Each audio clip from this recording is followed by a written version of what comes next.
நீ எந்தன் பாதி, இதுதானே நீதி. உனை விட்டு போக முடியாதம்மா. மறைந்தாலும் நான் மறு ஜென்மமே என்றும் தேடி வரும் சொந்தம் இது கண்மணி.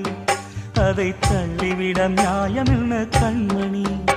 இது நீ இருக்கும், இது நீ இருக்கும் நெஞ்சமடி கண்மணி. இன்று யாரடிச்சு விம்முதடி கண்மணி.